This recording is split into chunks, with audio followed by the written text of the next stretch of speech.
तो मैंने चैनल मिशिका का चैनल। अरे बोलो मुझे डॉल पहले, आप बोलो हाय गाइस। बोलो हम आपको गिफ्ट देंगे, पहले बोलो।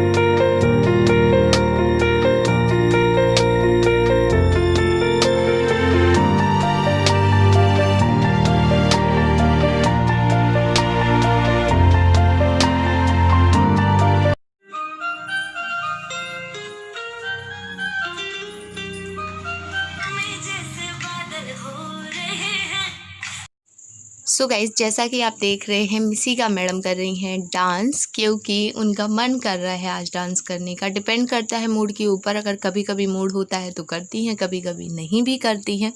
और आज तो डांस भी कर रही हैं, साथ में बोल रही हैं मम्मा अच्छे से वीडियो बनाना, मेरी अच्छे से वीडियो बनाना।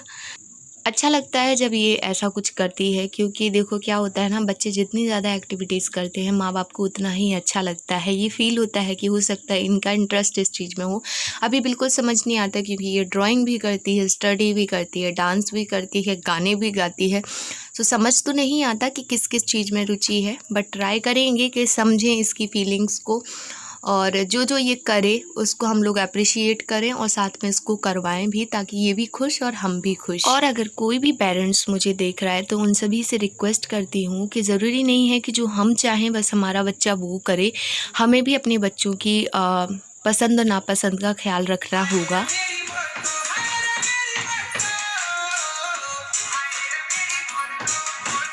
सो गाइस, जो भी बात मैंने आज बोली है कि हमें अपने बच्चे की पसंद और नापसंद का ख्याल भी रखना है, साथ में ऐसा भी काम करना है कि वो गलत भी ना हो, ऐसा नहीं कि हर एक चीज़, सो दैट आप उस बात को करें फॉलो या ना करें, वो डिपेंड बिल्कुल आपके ऊपर करता है। बट मेरी सोच ऐसी है कि हाँ, थोड़ा सा करना चाहिए, क्योंकि बच्चे खुश रहते हैं, और जब बच्चे खुश रहते हैं तो वो अच्छी ग्रोथ पकड़ते हैं। मैंने नोटिस किया है जब से मिशिका यहाँ पे आई है, तो मैं उसको ज़्यादा रोक टोक नहीं करती हूँ। देखिए वहाँ पे वो अकेली रहती थी, यहाँ पे काफ़ी सारे बच्चे हैं तो वो खेलती है। इस कोरोना टाइम में भी मैं उसे नहीं ज़्यादा रोकती हूँ, क्योंकि जो भी लोगों के साथ वो खेलती है वो हमारी फैमिली के लोग हैं। सो मैं उनको मना नहीं करती हूँ, आने देती हूँ घर के अंदर, इनको जाने देती हूँ उनके घर पे, क्योंकि एक दूसरे से घर सटे सटे हैं। बाकी ध्यान रखते हैं कि अगर इसको कोल्ड हो रखा है तो मैं उन बच्चों को मना करूँ, और उन बच्चों को हो रखा है तो इसको मना करूँ। तो बस इन्हीं चीज़ों का हमें ख्याल रखना है। इसके बाद गाइज़ मैं रेडी होकर सीधे आ गई हूँ हॉस्पिटल में। हॉस्पिटल मीन्स कि एक दुबे डॉक्टर हैं, सॉरी दुबे नहीं, दुआ डॉक्टर हैं, और जो दमोह के लोग हैं वो जानते होंगे। तो भैया का जो मैंने बताया था ना आपको मंस का, उसके नाभि में बॉम्बली में प्रॉब्लम हो गया था, तो उसकी पट्टी निकलवाने के लिए आए थे। सो बस वो पट्टी निकलवा के, और उसको थोड़ी सी सर्दी भी हो रखी है, तो उसका उन्होंने सिर्फ एक जो नाक में डालने के लिए ड्रॉप दी हुई है वो हुई है। सो बस वो करवाया, और हम लोग काफ़ी दूर बैठे हैं, देख सकते हैं आप, 2 चेयर मैंने अलग से डलवा ली हैं, बहुत दूर बैठे थे, लोगों के साथ नहीं बैठे थे, सो काफ़ी डिस्टेंसिंग था। उसके बाद गाइज़ मैं आई, नहाई, और नहाने के बाद यहाँ पे सेक रही हूँ मैं रोटियाँ, क्योंकि मुझे सिर्फ रोटियां बनानी होती हैं, बाकी चीज़ें जैसे कि दाल होती है, दिन में अक्सर दाल बनती है, शाम को सब्ज़ी बनती है। तो जब शाम को सब्ज़ी बनती है तो मैं बाबू की सिर्फ इतनी हेल्प कर देती हूँ कि ऊपर, यानी कि मैं जहाँ बैठी रहती हूँ या लेटी रहती हूँ वहाँ पे सब्ज़ी मंगा के काट पीट के रख देती हूँ, और बाबू अपनी जल्दी से छौंक लगा लेते हैं। सो अभी तो यही कर रहे हैं, लेकिन मैं सोच रही हूँ कि मैं कर लिया करूँगी दोनों चीज़ें, बट वो मुझे करने नहीं देते हैं, वो बात अलग है। रोटियाँ उनको बनानी तो आती हैं, बट क्या है ना कि मुझे रोटी सॉफ्ट चाहिए होती है। क्यों सॉफ्ट चाहिए होती है? क्योंकि चबाने बहुत बारीक बारीक करके खानी पड़ती है ना, चबा चबा के, तो इस वजह से मैं वो कड़क कड़क सी रोटी सेकते हैं, जो कि मेरे दांतों से चबाई नहीं चबती इस टाइम पे। तो आप सभी को पता है कि हमारे जो दांत होते हैं वो भी काफ़ी वीक हो जाते हैं।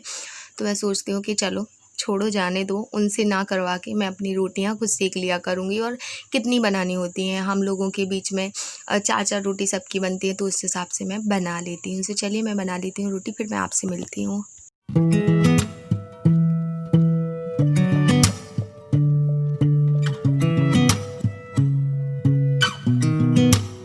sound really fine. 아무렇지 않은 척 아무도 모르게 조심하는데 또 티가 났나 봐. Sound really fine. 너와 함께 했었던 시간이 길었어 나 봐. 난 네 옷을 또 보고 있어. Hey, hey, yeah, yeah. I can't control.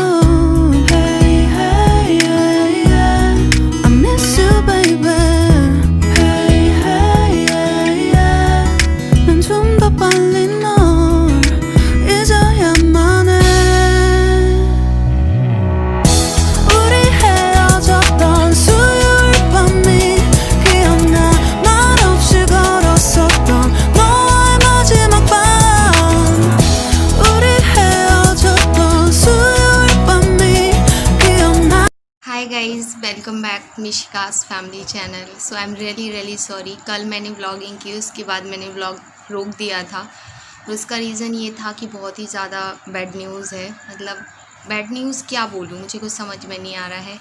Corona, अभी आप सभी को पता है कि कोरोना 2020 तो ख़राब है ही, साथ में ये कोरोना तो पूछो ही मत कि इसने क्या कांड कर रखे हैं। तो इस कोरोना ने तो हमें वैसे भी परेशान कर रखा था, लेकिन मेरे यहाँ पे थोड़ा सा ज़्यादा प्रॉब्लम हो रहा है। प्रॉब्लम मीन्स कि जो यहाँ से हम लोग जहाँ से गाड़ी लेके जाते थे वहाँ पे केस हो चुका है, जो कि केस नहीं है, उसको आप केस नहीं बोल सकते हो, बिकॉज़ वो उनको हार्ट अटैक आया था। और उन लोगों को हम लोग बहुत अच्छे से जानते हैं। मतलब एक होता ना कि जब आपका घर घरोबा जैसे बोलते हैं कि आपके बहुत अच्छे रिलेशन होते हैं जिनके साथ, तो ऐसा ही था। उनको अटैक आया एंड उनकी डेथ हो गई और उनको कोरोना पॉजिटिव बोल दिया डॉक्टर ने। उनकी जो बॉडी थी उनको नहीं दी गई और वहाँ पे बैरियर वगैरह लग गए, पुलिस वगैरह लग गए, मतलब पूरा वो जो मोहल्ला था वो लॉक हो गया। सेम चीज़ पीछे हुई है कि एक जन की डेथ हुई, वो भी 2 साल समथिंग से बीमार थे, उनकी भी डेथ हो गई और उनको भी कोरोना पॉजिटिव बोल दिया।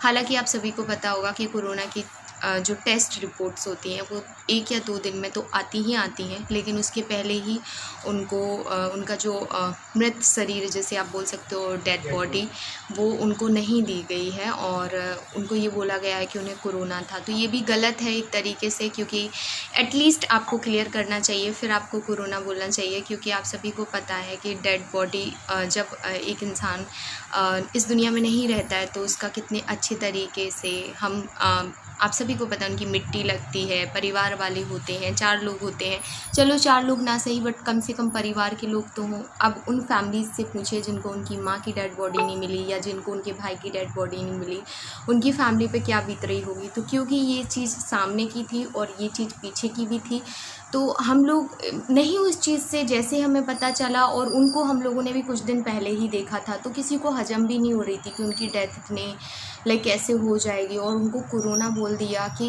जिस वजह से कोई उनके दरवाजे नहीं गया डर के मारे। एंड ये बात आज की नहीं है, ये पुरानी बात है, लेकिन वो क्लियर नहीं हो पा रही थी। जैसा कि मैंने आप लोगों को बोला था कि थोड़ा सा अभी क्लियर नहीं हो रहा, कभी क्लियर नहीं हो रहा, तो यही क्लियर नहीं हो पा रहा था कि कोरोना था या नहीं था। लेकिन अब क्लियर हो चुका है कि कोरोना नहीं था, दोनों जन को कोरोना नहीं था। और फिर जब सुमंस को जब हम दिखवाने के लिए हॉस्पिटल गए तो वहाँ पे भी हमें पता चला कि सैटरडे को जिस दिन हम लोग गए थे डॉक्टर के पास, तो उस दिन डॉक्टर क्यों नहीं हमें मिला। एक्चुअली में यहाँ का जो मिशन हॉस्पिटल है वहाँ पे भी 25 केस हुए हैं, 25 केस मिशन हॉस्पिटल में। वो लोग कितना ज़्यादा प्रिकॉशन यूज़ कर, वो लोग कितना ज़्यादा प्रोटेक्ट होके रहते होंगे, कितने ज़्यादा मास्क लगाते होंगे, वो तो पूरी अपनी बॉडी को कवर करके रहते हैं। जब उन लोगों के साथ हो सकता है तो हम तो नॉर्मल इंसान हैं, नॉर्मल सब्जियां खा रहे हैं, सब कुछ कर रहे हैं। अब तो मार्केट भी जाते आते रहते हैं, हॉस्पिटल भी जाना आना हो रहा है, तो एक जो टेंशन है वो अभी काफ़ी ज़्यादा है। और देखिए हम लोगों की भी मजबूरी थी कि हमें हॉस्पिटल जाना था, वरना मैं तो घर से बाहर कदम ना निकालूँ। हाँ, हमारी फैमिली के जो मेंबर हैं, क्योंकि एक घर से दूसरा घर सटा हुआ है, दूसरे घर से तीसरा सटा हुआ है, तो ऐसे घरों में हम नहीं कर सकते कि भाई हमारे घर नहीं आओ, बच्चे से मत मिलो, हमसे नहीं मिलो। अगर घर में छोटा सा गेट टुगेदर है तो उसे हम फैमिली के साथ ही, ऐसा तो है नहीं कि मैं मेरे सास ससुर को भी ना बुलाऊँ, मेरे यहाँ गेट टुगेदर है, या मैं मेरी जेठानियों को ना बुलाऊँ, या बड़े पापा के लोग नहीं आ सकते, तो उन लोगों को तो बुलाना मजबूरी हो जाती है। काफ़ी ज़्यादा वाट लगा के रखी है कोरोना ने, और इसी की वजह से कल फिर बिल्कुल मूड नहीं हुआ। जब पता चला कि नहीं, उन लोगों को कोरोना नहीं था, तो और ज़्यादा दुख हुआ कि यार सोचो, उनका नेचर इतना अच्छा था, उनके दरवाजे कोई जा तक नहीं पाया, सिर्फ इस कारण क्योंकि सबको डर लग रहा था कि अगर कोरोना सच में हुआ तो मतलब क्या बोलूँ मैं, मतलब क्या बोलूँ। और कैसे ये 2020 निकल रहा है कुछ समझ नहीं आ रहा। मैं तो कह रही हूँ गॉड जी से कि अब जल्दी से ख़त्म कर दो ये 2020। इसमें इतनी बैड न्यूज़, इतना सब कुछ हम लोगों ने झेल लिया है कि इससे ज़्यादा झेलने की अब हिम्मत नहीं है, अब मतलब ताकत नहीं है। और मैं तो इस 2020 को कभी ज़िंदगी में याद ना करूँ, सिवाय एक चीज़ की मेरी लाइफ में जो बहुत स्पेशल हुई, वो मेरा बेबी। इस 2020 ने जो हमें दिया है वो हमारा बेबी है, तो इसी वजह से मैं इसे याद करूँगी, वरना मैं इस 2020 को कभी अपनी लाइफ में ना देखना चाहती हूँ, ना याद करना चाहती हूँ। सो इसी वजह से मैंने ब्लॉगिंग वगैरह नहीं की, और इस ब्लॉग को मैं आज यहीं पे एंड भी कर रही हूँ, क्योंकि अगर मैं आज ब्लॉग नहीं डालती तो आप लोग टेंशन लेने लग जाते हो कि क्या हुआ दीदी।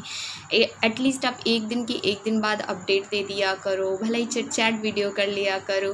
तो मैंने यही अपडेट देनी थी कि इसी वजह से मैं वीडियो नहीं कर पाई, क्योंकि काफ़ी ज़्यादा दिमाग ख़राब था, और दिमाग ख़राब रहता है तो फिर आपका मन नहीं होता है कुछ भी करने का।